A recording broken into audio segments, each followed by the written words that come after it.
time, a bit too high, too low, or just right? Scottie Pippen. Skip, I think it's a little bit too high. I think we for a guy that's never been MVP of the league, a guy that's never been finals MVP, he does have 6 championships, Skip. In the season that Michael stepped away from the game, he was 22-9-5. He was third in the MVP voting. He was first team All-NBA, first team All-Defense, and he was the All-Star Game MVP. So, Skip, he does have credentials, but I think 21st is a little bit too high. And I think sometimes, Skip, what we do is that we add so much value to guys that won championships that sometimes Pantheon greats that have not won a championship, they get devalued because they didn't win, and guys that did win a championship, although they might not be as great, their value gets inflated. Skip, I thought he was I don't know how many guys would have been as perfect a compliment to Jordan as Scottie Pippen was, because he was a guy that didn't really need the ball. He was really never focused on scoring. And on some nights, he could just devote all of his attention to just shutting down the opposing team's best player, especially if it was a point, a 2, or 3. And then Mike could take over the scoring load, although Michael was a great defender in his own right. Skip, Pip was 10 years in a row, he was all defense. 8 of those, he was first team. So that just goes to show you just how of a spectacular defender that he was, Skip. But for me, I believe 21st is a little too high. I might have him somewhere, Skip, maybe between that 25 and 30 range. That's what would be my estimation. I think 21 is a little high. Baloney. I'm sorry. I thought you were going to be very objective and say he wasn't even in the top 50, but now you say, oh, he's somewhere between 30 and 25. Look, I have been very consistent in this opinion. I started saying this in 1998 when I covered the Last Dance Bulls for the Chicago Tribune as the columnist. Scottie Pippen was nothing but a very good Robin. Robins are not top 50 players.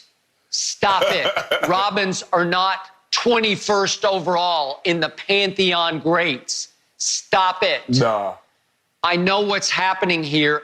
It's always been happening that LeBron lovers in the media often vote for Scottie Pippen so they can say, see, we told you Michael Jordan had an all-time great player right alongside him. He had a co-star, a top 50 player, Scottie Pippen.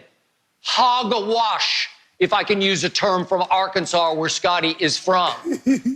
Scottie Pippen never had superstar intangibles. He was more of a follower than a leader, way more Robin than Batman.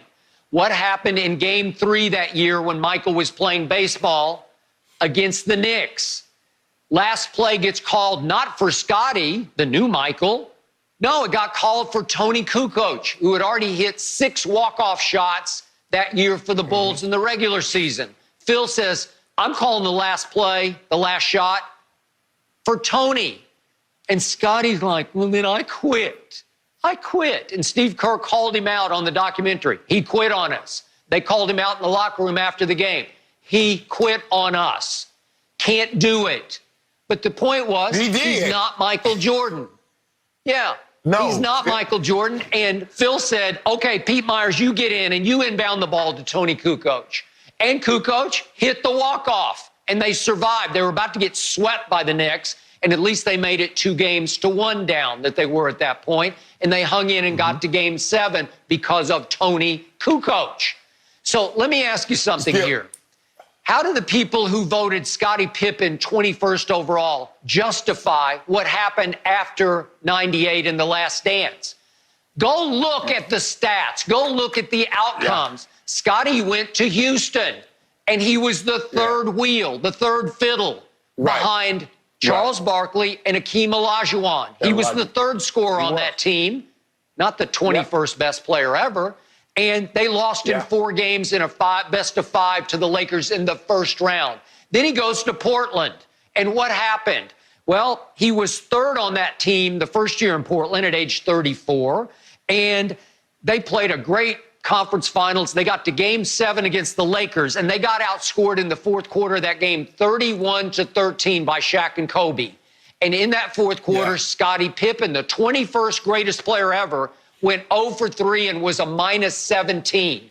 And then in the next 3 years in Portland, he was the 5th leading scorer, the 6th leading scorer, and the last year, the 4th leading scorer. Yet in the playoffs against the Mavericks, it went to 7 games in the first round, and he came off the bench in that game. And then he went back to Chicago for a swan song of 23 games at age 38. And he averaged 6 points, 3 rebounds, and 2 assists. Meanwhile, Michael at age 38 was averaging 24 points, 6 rebounds, and 5 assists in his first year back in Washington. And wait, you're telling me that this complimentary player, a very good defensive player, is the 21st greatest ever? Baloney! Hogwash! Skip. Go up. Seriously. Okay, go ahead. Go ahead. You can't compare. See what you do, Skip. What you do is that you compare everything to Michael. If you compare Scottie to Michael, he should be like 100. But you can't do that, Skip. You have to let the man base it off a man's own ability. You compare everything to Michael. Skip, that is so unfair. He's not Michael. He was never going to be Michael, but he was a great player in his own right. He was an outstanding defender. Skip, he was really one of the first point forwards that handled the ball, initiated the offense. He could score, Skip. Now, he's never been one of these. He can't score the ball like LeBron or KD or some of these the great threes. Okay, Larry Bird, but Skip, he could score. I mean, on a given night, he was somewhere probably like his best, I think, scoring was 22 that year that Michael left. But he was somewhere between a 15 and 18 a point night score. But I think he has spent a lot of his time more concerned with the defensive end and initiating the offense as opposed to scoring. But Skip, I firmly agree. Skip, there's no way he's the 21st best player of all time. If you want to say 25 to 30, you're just saying you might come out better saying 40. No, Skip. Yeah, you're starting to talk yourself into not top 50. No, Skip. See, I didn't look at the list. I just know if you tell me who's behind him. If you say Elgin Baylor, he was not a better player than Elgin Baylor. People look at Elgin and say, well, he didn't win any titles. But Skip, if you go back to that 61 season, which many 61-62, which people say was the greatest season ever, Wilt was 50-25. Oscar averaged a triple-double. Bill Russell won the MVP, in which he averaged 18 and 23. Elgin Baylor was 38 and 18. Let that sink in for a second. Elgin Baylor averaged 38 points and 18 rebounds, and he was like 6th in the MVP voting. So you have to look at, and like I said, Skip, I didn't see the list. I'm just looking at top 20. I'm like, nah, hell no. I can go rattle off 25 players off the top of my head that was a better. But like I said, Skip, when you get titles, you know it inflates your value, Skip. You know that. Shannon, I'll just take ESPN's list and I'll go up into the 50s. I'll go to number 58 on their list. Manu Ginobili. He was better than Scottie Pippen. Yes. He was a miracle worker. He was a defensive disruptor. He was a clutch shot maker and playmaker. Popovich always said that Ginobili in his prime for 3 or 4 straight years would have led this league in scoring had he been out of the San Antonio system that was so share the ball. Then let's go down to Drexler at 57. He was better than Scottie. How about Paul Pierce at 54? The truth, when he was the truth for those 5 years in Boston, 5 or 6 years, he was better than Scottie. Gary Payton, Defensive Player of the Year and great point guard, more valuable than Scottie. Let me keep going. Okay, Skip, how about Bill Walton at 48.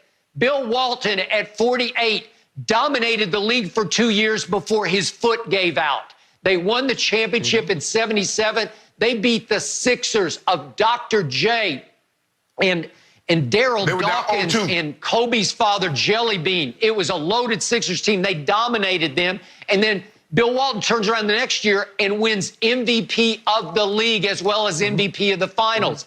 He was better than Scottie for those 2 years. How about Anthony Davis at 45? You love Anthony. He's better than Scottie Pippen. Elvin Hayes, my friend Rick Barry. Look at their numbers. I'm sorry. They were all better than Scottie Pippen, who's all the way at 21 because people are trying to unmake the Michael Jordan case.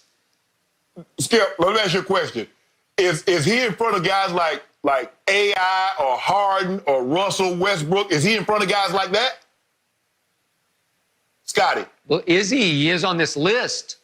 Yeah, he's way ahead of No, hell no. He ain't better. Oh, no, Skip, he ain't better than AI or Iverson. Not AI, excuse me, Harden. Right. He's not better than them. All right. No. Okay, fine. Come on, But now Skip. you're in the 20s now. Well, he got to come out. Hey, he got to come about the 20. He got to come up out of that, Skip. Hey, you know, Skip, when I was growing up in Glenville, Skip, we used to go try on clothes. And we tried on and asked, how much is it? My grandma said, boy, you got to come up out of that. Granny can't pay for that. Hey, Scottie, you got to come up out the 20s, bro. I'm sorry. You got to come up out the 20s. If you're in front of AI, I think Harden, I talked you Russ, into it. He got to come up out of there, Skip. He got to come up out of there. Now you're going. Now you're rolling. These lists get you guys going on a whole different level. I don't even know where to go with it. I do want to move on to Tom Brady. He's making himself at home in Tampa. But there's a report coming out that maybe the Patriots were planning on him leaving.